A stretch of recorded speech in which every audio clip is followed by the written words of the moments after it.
This is Alexa with the Kli'nishen Atelier and the founder of Clear Identity, and I'm really excited to have Kayla Nettleton with us today. I'll go ahead and let her introduce herself.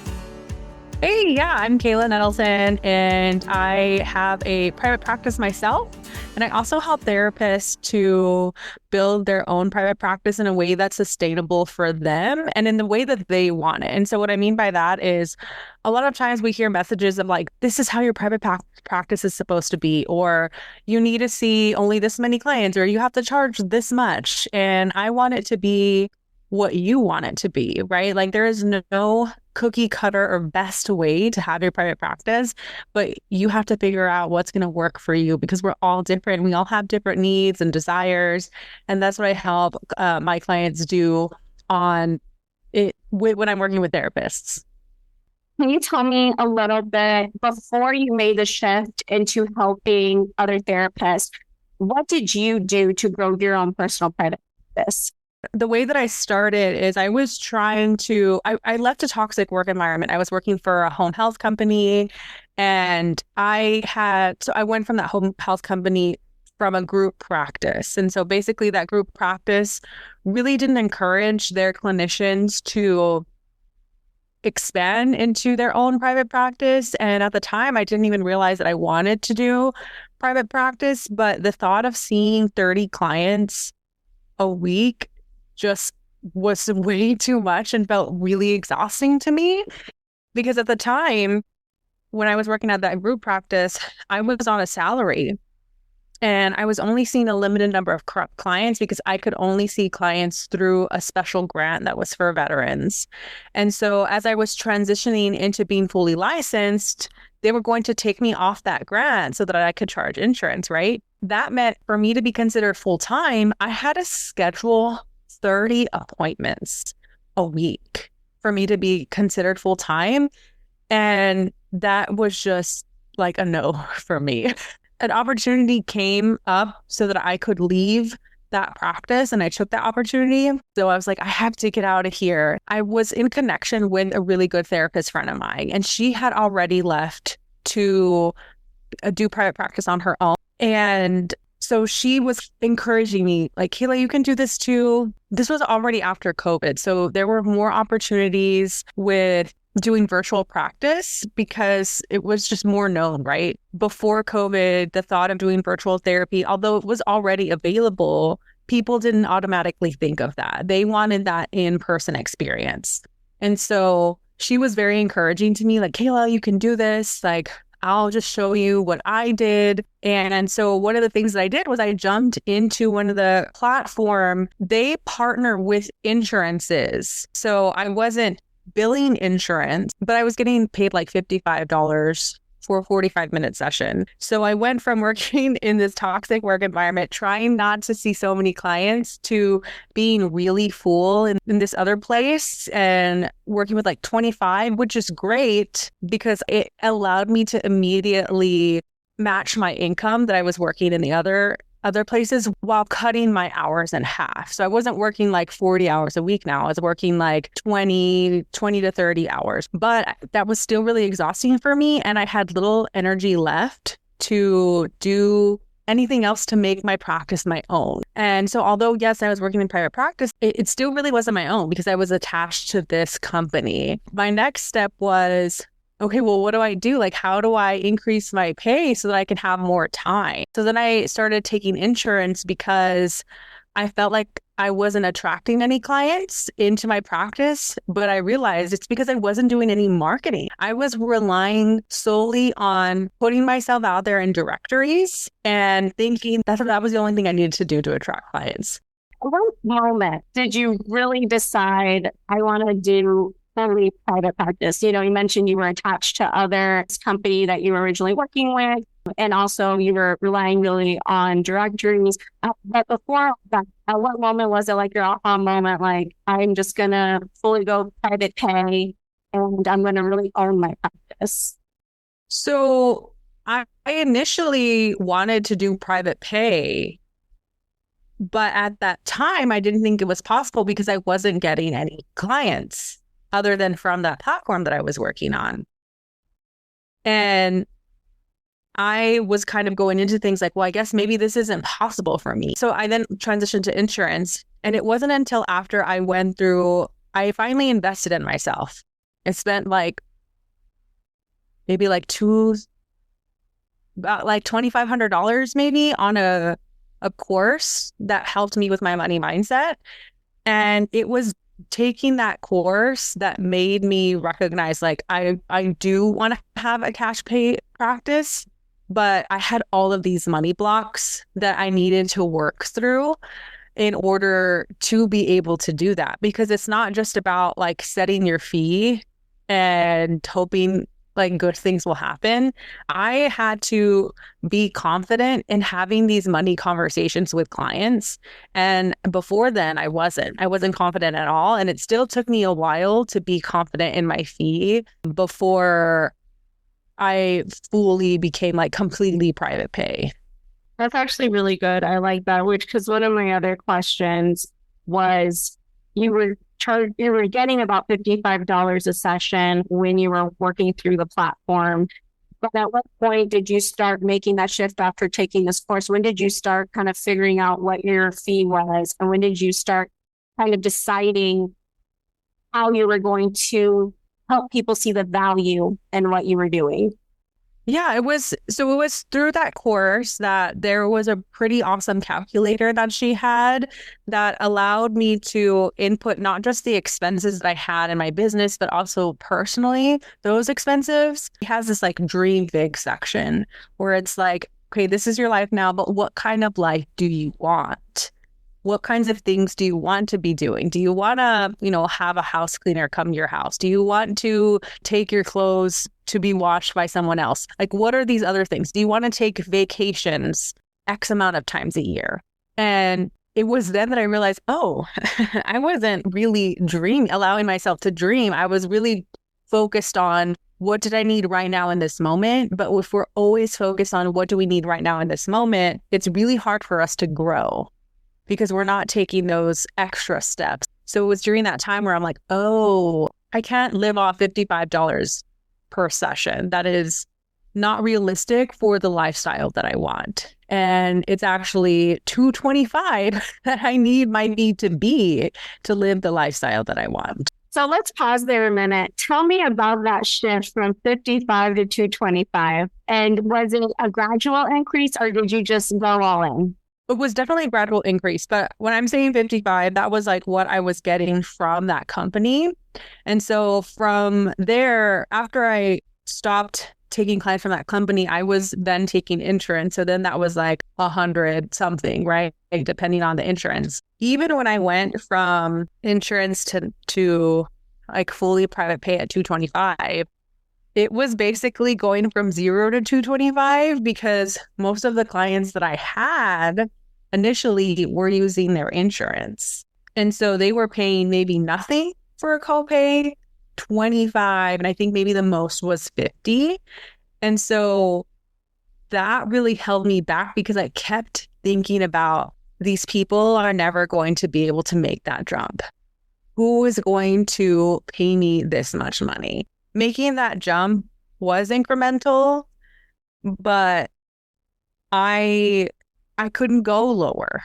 It was more when I actually saw what it is that I needed to make in order to have the lifestyle that I wanted, I couldn't turn back because that meant turning back on my desires, on my dreams, on what I wanted. But even in that, requires work to do. I'm a mom too. I have 3 kids and I'm married, but it's really easy for me to think about them and not about my own needs. But this was kind of both, because it was yes, I need to charge this. I need to charge $225 to live the lifestyle that I want. But that lifestyle also includes my kids and my husband. Yeah. When all this was happening, you're having this money mindset shift. And then on top of that, you're kind of working through pulling away from the insurance. I do want to briefly talk about that because I do see that sometimes in groups where people are afraid to make the leap, afraid to make the jump of getting off insurance. When that was all occurring, what had to happen differently for you to be able to really make that shift to full private pay only. This is my fee, and being confident in that. When I got the first person to say yes to my fee, that really was like a huge motivator and was evidence to me like, okay, there are people out here, but there needs to be things that I'm changing in my marketing for these people to find me. And it can't just be putting up a directory and just letting it sit. Like, I have to be more active in my marketing. Unfortunately, that's not something that we learn in school. So that meant I had to also invest more so that I can learn these things from other people who have done this before me. I love that. I kind of want to pause for a minute and kind of expand a little bit on the investment side. It's really interesting. And I was actually thinking about that this morning because I've too invested in different things for my own business. And I always think those investments took me to the next step, to the next level, because there were gaps that I needed to be able to continue growing or continue scaling. Sometimes I think the money mindset shift is kind of crucial for any business owner, period, because for many years, I just kind of like trying to DIY a lot, learn a lot myself in the beginning. But then at a certain point, you realize if I want to get to this point, I need someone to teach me or coach me with these skills because I can keep trying to DIY it forever. And it's going to take me years, or I can just allow someone to mentor me or coach me to get there faster. And so I love that you continued that investment in yourself so that you could begin to learn, how do I market myself differently, which then leads us to, what did that look like? What did marketing differently look like for you?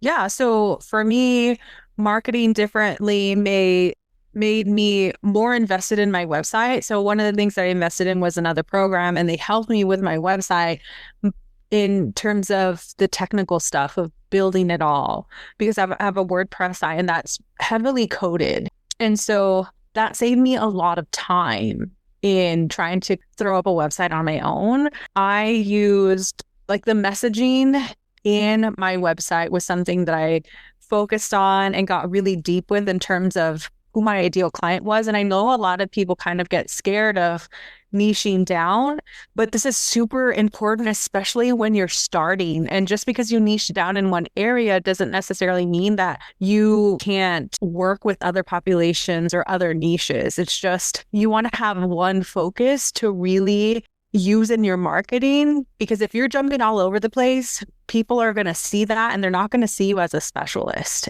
That's one of the reasons why people are willing to pay private pay, is because they want a specialist. They know that you are the one that can help them with the problem that you have. But you are not going to be able to show potential clients that unless you've niched down. Yeah.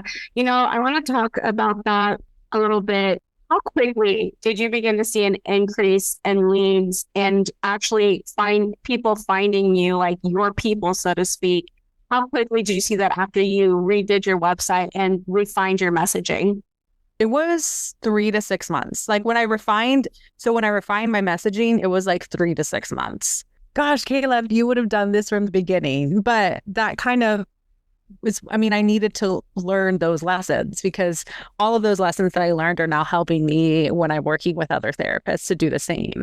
That's awesome. I kind of want to talk about that. 3 to 6 months, that just shows the power of like really understanding who you want to work with and speaking to your ideal client or patient for some. And so with that being said, I think even of myself, and I should have sometimes, where I often share my story, how I started branding in 2009 and I kind of helped everyone. That was a startup because I thought that wasn't around. It wasn't until actually 2021 that I sub-branded into my Care Identity brand, and my business tripled. Once I knew to like, this is who I'm going to help, it tripled. And it was pretty quickly as well. Like as soon as I knew who I was talking to, and it just kind of made all the marketing easier, who am I speaking to easier, because like you said, people are looking for that specialist and they're willing to pay you. And I don't know how many times people hire me because they're like, I want to work with you because you get it. You know what I'm trying to do. You understand what it is I'm trying to do. And I don't really want to explain it to somebody else that doesn't get it. It's the same thing when people are choosing any service. It doesn't matter if it's a designer or a therapist or a doctor, with the person that they feel is going to give them the health or result that they're hoping to achieve. And so I really like that you were able to see that increase, because I think that's encouraging for some that have, like you said, been afraid of maybe nurture there. I think in the beginning when we start a business, like this kind of happens to all of us, is we want to take everything because we just like want to make money, and we don't realize by trying to take everything, we're not really growing. For years stuck, like I could not grow. And it took me like, I started my business owner and it wasn't until 2021. That's like over 10 years, like 12, 13 years. It took me to actually understand like what I was doing, because I was really helping these people. I'm speaking to the entrepreneur, not realizing, like you said, people want someone that understands what they're trying to do or what they want to accomplish. And so that's really great. I wanted to kind of go back to the insurance question, just because I know there are people that sometimes feel like, I have bills to pay. I don't think I'll make it if I don't have insurance. Now that you did go fully credit pay and you niche down and you can maybe reflect back on when you took insurance, what would you say was maybe what was holding you back in the beginning for making the shift? And then you see it different now than when you were trying to take insurance versus now that you're getting a cash pay fee? Yeah, I mean, part of what helped me to make that shift is recognizing that I don't want to be second guessing the work that I'm doing with my clients. And as long as I'm on insurance, I'm always going to be second guessing the work with my clients, because is it clinically appropriate? And a lot of the clients that I work with, it's not necessarily going to be quote unquote clinically appropriate, because they don't maybe necessarily meet this specific diagnosis in the DSMs that insurances are going to pay for. But that doesn't mean that they shouldn't be able to have access to therapy as well, because a lot of the clients that I work with, they're able to function. They're high functioning. They're doing really well in work. All like maybe the anxiety that they have isn't affecting them in that way that insurances need to see to give payment for the service that I'm doing. And so I didn't want the work that I do to be dictated by insurance. But in terms of the money part, I'm also able to see significantly less clients in order to make what I need to make if I'm taking insurance, which means I'm showing up so much better with the clients that I am working with, which they deserve a fully present therapist. I love that. So I was like, what does she mean clinically appropriate? And then once you broke it, I'm like, that is something I hear a lot in why people leave the insurance. And I never thought of it. Like, I actually would never think of that way because I'm not a clinician. But you saying clinically appropriate, then you say, they like, how many people do need help? And just because they don't fit in this box, they can't get the mental health assistance or, therapy that they need to be able to heal. And I like that you said that, because I think sometimes like when people put into words, it's like, oh, wow, like that actually makes a lot of sense. Why also people are looking for specialists, because like, well, like you said, I'm high functioning, but I'm struggling with anxiety. But yeah, because I don't fit into this box for my insurance, they won't cover it. I think I've heard of super bills in the past. Is that something you offer for your clients when you work with them? Yeah, I do. But honestly, most of my clients don't even use that. None of them. I think I've had maybe one person take advantage, but in the end, they never even submitted it. So yeah, I think that people are now recognizing that getting therapy, like good quality therapy, is an investment into their future. For me, I work with couples, and so couples will see their work with me as an investment in their marriage so that, they don't get a divorce, or they maybe do end up getting a divorce, but that's still better for their future than staying in a marriage that isn't working for either of them and just impacting their kids negative. Mm-hmm. I want to start shifting a little bit more into how you help other therapists. At what moment did you decide, I want to help other therapists learn how to do this for themselves? So I'm Latina. I mean, scroll through Instagram and there's very little diversity, which isn't representative of like the actual people who are therapists in the US. I wanted to see more people who looked like me in those spaces. So that was a huge motivator for me, is that like, okay, I don't see myself, so I'm going to do this too. so that other clinicians who look more like me can see that this is possible for them too. So you decided you wanted to show up more for your community. And did you create a separate website for that? Is that something you integrated into your current website, or did you create a different messaging for that altogether? Yeah, so honestly, I haven't created a separate website for it yet. I don't even have anything on my website for it. That's actually one of the things that I plan on doing. But I have a completely separate Instagram account for the work that I do in my therapy practice and the work that I do in like the coaching space for helping therapists marketing their practice. I have still been able to work with therapists, even though I don't even have a website for it, because I show up a lot on Instagram. That's awesome. What would you say to someone that is, whether they're just starting private pay just straight up, or someone that's looking to make a transition? What advice would you give that person?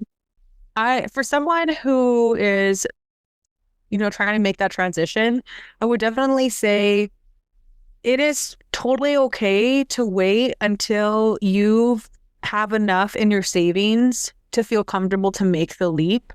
Oftentimes I hear that like you just have to do it, and then once you do it, you'll figure it out. But if you're doing that, it's going to be really hard for you probably to feel safe enough to charge what you need or want to charge in your practice. So it's totally okay to do this slowly and work in a group practice while building your private practice. Now, I think more group practices are open to that because they are also hurting for clinicians, and they want, more clinicians in their practice, and that's totally okay. That's it. In a way, that's kind of what I did. I didn't work for a group practice as I was building mine, but I was working with companies like Alma and Headway where I was charging, where I was billing insurance, but then I was building my cash pay practice on the side. So at some point I was able to cap the number of insurance clients I was taking so that I could then focus on building the cash pay side. How long did you do that overlap for? Probably a year. I love that. Honestly, I love when people have done overlaps or have been honest about having to do something else while they grow their business, because oftentimes people look at someone where they are today and they don't even understand the journey. And I actually shared this in a podcast before, but I worked for 8 years full time while I got to the point that my business was full time. And so instead of it being 20, there were some points I was working 80 hours a week while I was transitioning because I didn't have someone to pay my bills and I didn't have someone to help me. And so I had to be there. So I love anytime people share the reality of the overlaps or the things they had to do, the side gigs, because I guess sometimes the reality of entrepreneurship, you don't always start a business and like you get blessed where all of a sudden you have a stream of people coming and knocking. And so sometimes the reality is you do have to do a few side gigs until you feel comfortable enough that you can completely support yourself off of your business. I appreciate that transparency that people share about their journey. So I do thank you for that.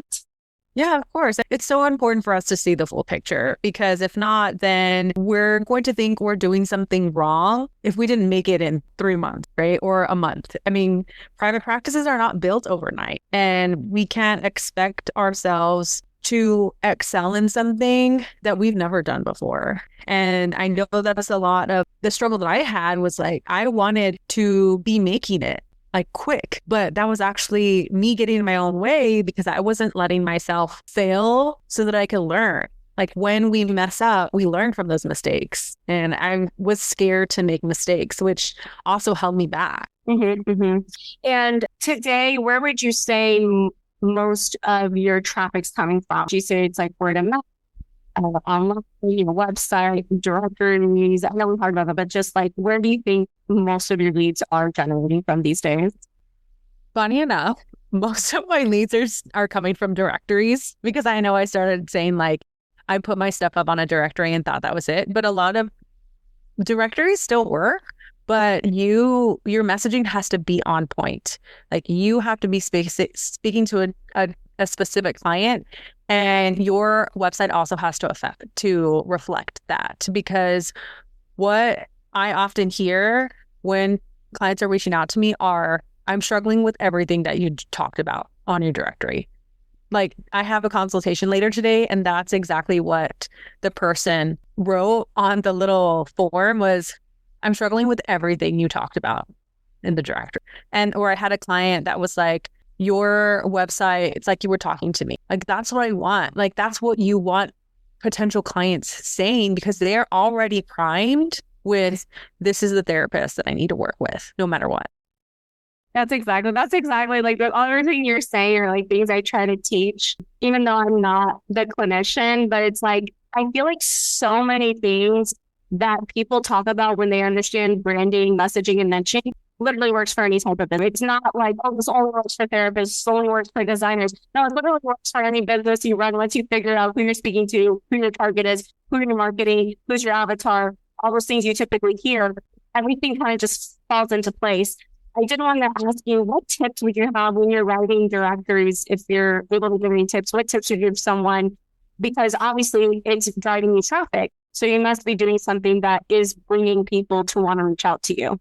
The tip is, you have to niche down first. Like, you have to know who your ideal client is, especially if you're just starting out. Like, you want to be talking to one person. Use the words that your ideal clients are saying in that consultation, in that first session. What are they writing? So I have a consultation questionnaire. So what are they writing in their consultation questionnaire is the problem, and use those specific words. Oftentimes, as a therapist, we're so good at noticing what's underneath everything, but they're not there yet. So sometimes us as therapists are going too far, like we're going too deep in our messaging, in that we're not meeting our clients where they're at with when they're trying to reach out. Oftentimes we're going like past what they're actually searching. In order to get those words and figure that out, you need to niche down first. And this is not like you have to stay with this forever, but you want to niche down to one thing so that you can attract the right clients. And then later on, when you're feeling comfortable of being able to attract those clients, then you can shift to something else. Mm-hmm, mm-hmm. Is there anything else you feel like is important to somebody starting the private pay journey? I know you originally started this whole conversation with, that was never on my radar, essentially. Was not something you thought you would do. What began to empower you to feel like this is something that I can do? And those that are listening might be thinking the same, like, I never thought about this, but I've been hearing about it, and now I'm kind of interested on making that next step. What helped me to realize was recognizing that I'm not my best self if I am seeing 30 clients a week. Like, I'm going to be exhausted, and I don't want to be basically chained to my desk for the rest of my life doing one-on-one work. I love doing one-on-one work, but doing one-on-one work with 30 people a week or more, it just is not sustainable. And I want a better life than that. Like, I want to enjoy the time that I have after work and not just be surviving. Well, thank you so much for your amazing story. I really appreciate your transparency. And in the bottom of the description, we'll go ahead and have your information. So if anyone does want to reach out or follow you, we'll have the contact information in there for them. Awesome. Thank you so much for having me. I really enjoyed our conversation. I hope you got a lot of value out of today's podcast, focusing on really making that transition from insurance to fully cash pay. This was a topic that I really am excited to share, because oftentimes I do see this question asked: how do you make that transition? How do you take that leap of faith into fully cash pay or direct pay model? Also, if you don't already follow me on the Clinicians Atelier, make sure you do that on Instagram and TikTok and Facebook. You can also check out our website. I do have my branding personality ebook there. If you haven't downloaded a copy, get your free copy. I also recently launched our Sales and Marketing Academy, where you can learn how to implement sales and marketing strategies into your practice as you begin this journey of growth. Thank you so much for joining in. Until next time.